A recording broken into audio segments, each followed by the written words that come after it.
Hello and welcome to this Warcraft replay. This is going to be the second game of this best of 3 series between RM Spiral spawning in as the red orc player on the top left and InquisitiveHawk spawning in as the human player with his, I guess, more commonly, or how should I say it, just light blue human player.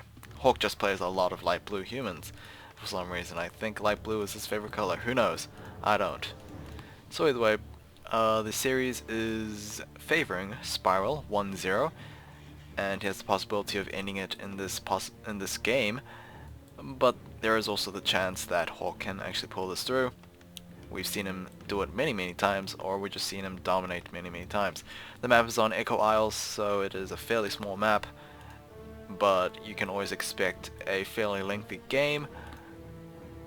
But you know, there are times where it's just straightforward, just dominating game for one player.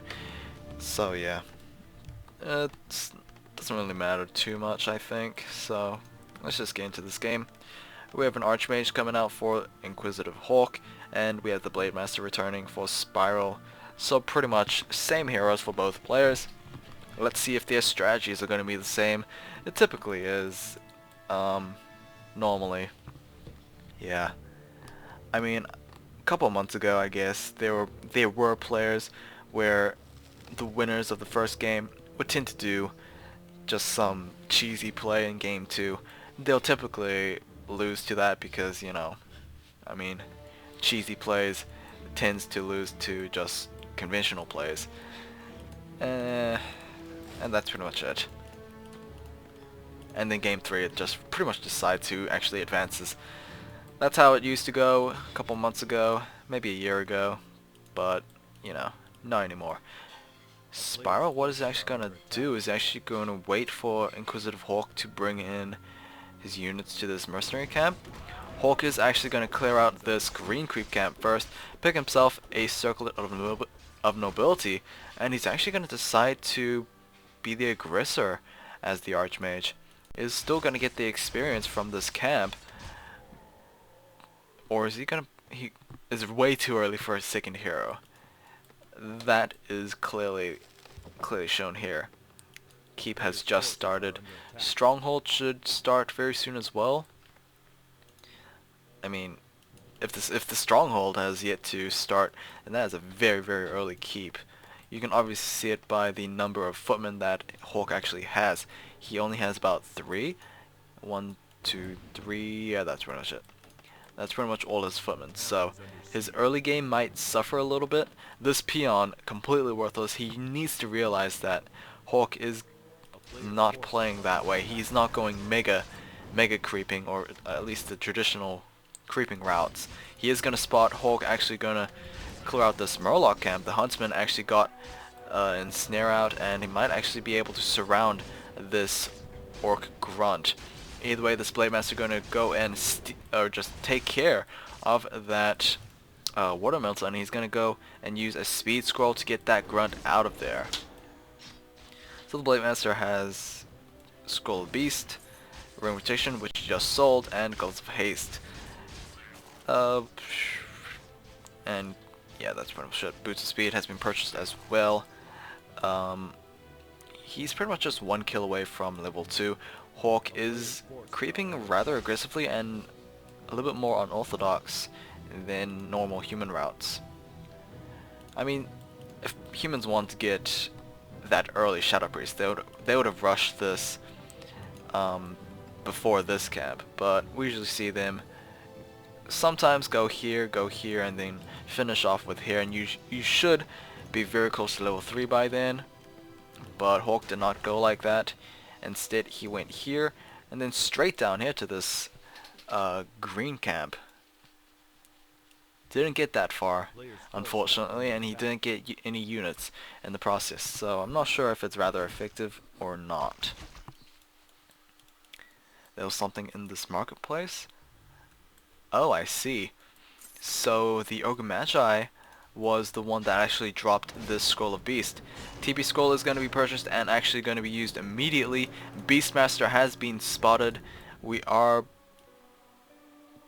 we going to go aggressive here for Hawk? I'm not sure. Either way, the Blade Master just forced that TP right there. TP staff will have a fairly long cooldown, so you know, if this Archmage gets caught out again, then it's gonna be rather regretful that he will be using that TP scroll instead. So far, no Ivory Towers, followed up with the Beastmaster, which is actually very surprising. You typically see that those Ivory Towers being placed down as soon as you get that Beastmaster, but we're not seeing that here.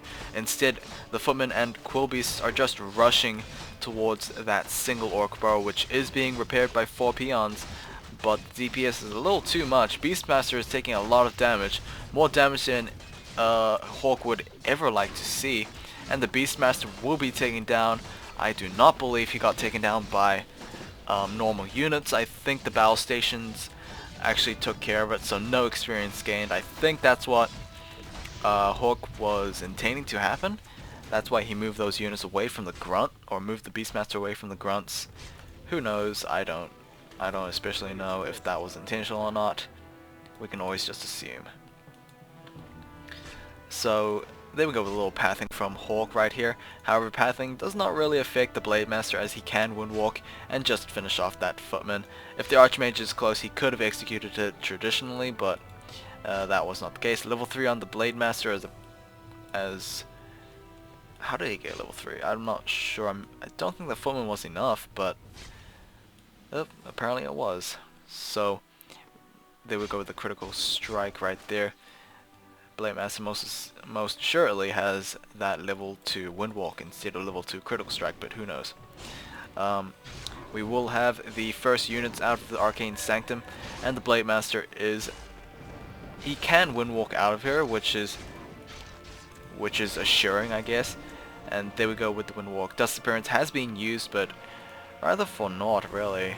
I mean, if you're using the Dust Appearance to prevent the Blade Master from living, then that's not a good way of doing it, really.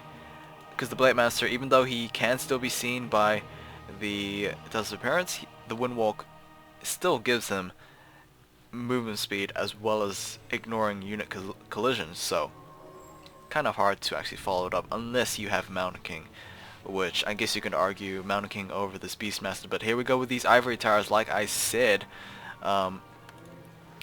So let's see how this will turn out. Ivory Towers will instantly go to Guard Towers. I'm assuming 1 Arcane Tower. Yes, we do have 1 Arcane Tower. Hawk does have enough resources for that 2nd Guard Tower, and the Voodoo Lounge has been destroyed. Spiral is not really doing much. He is probably just going to wait for that Shadow Hunter to come out, but he won't have that much mana. Oh, actually he does have full mana. Oh, and he's actually going to get a Serpent Ward instead of Hex, which still surprises me again. So, Serpent Wards. Not sure how effective these will actually be, because they are only 75 health. They can be easily masked. How much mana does it cost? I think it's just 25 each. It could be 30, but you pretty much get what I mean. Demolisher actually has been finished, which I guess Spiral was just expecting that to happen. We also have Out of Training for those Spirit Walkers. We do have Ensnare being researched. We just need another Demolisher for Spiral right now. He can't afford to lose that Altar of Storms, because if he loses a hero, he will be forced to Tavern Revive. So that's not ideal. Yeah, you can see, despite these Serpent Wards doing a lot of damage, they still very fragile, and these priests, of course, can spend their mana just to heal up these Quillbeasts again. Quillbeasts are focusing that Demolisher. One of them will time out, but another one will take its place. Peons will try to repair that Demolisher, but the Demolisher cannot afford to actually focus these units. It needs to destroy these towers. I mean, it is very fine to attack these spellcasters who are unarmored and take additional damage, but those towers, I think, present more of an imminent threat. Should probably go after these peasants as well, just prevent them from just furthering this tower line over here, but who knows. So far, Blade Master and Shadowhunter can't really do much. Shadowhunter really needs that level 2, because he can't just solely rely on the Servant Wards. They can just easily be focused.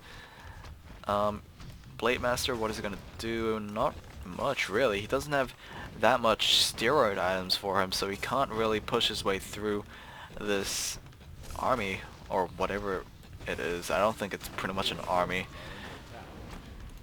So the Stronghold surprisingly has, or is taking a lot of damage. Once these guard towers finish, more peons need to be pulled over, but the demolishers are doing a very nice job attacking the towers for once. One peasant has been taken out, but Hawk will most likely just focus his attention on those demolishers now. Or he could pretty much just do what he's doing and just take care of the rest of the army. As long as he takes down all grunts, all raiders, and pretty much at least one hero, that will be a GG for Spiral. Demolisher seriously needs to go after that single peasant. Forward Arcane Vault also being constructed over here. Level 3 on that Archmage. This is a very passive fighting from both players, although Hawk is a little bit more aggressive than Spiral. Spiral is going to rush down that Beastmaster. Beastmaster, will he be able to survive? There we go, level 2 right there. Able to actually get the bonus health to withstand one more attack from the Blade Master, which is kind of fortunate for him.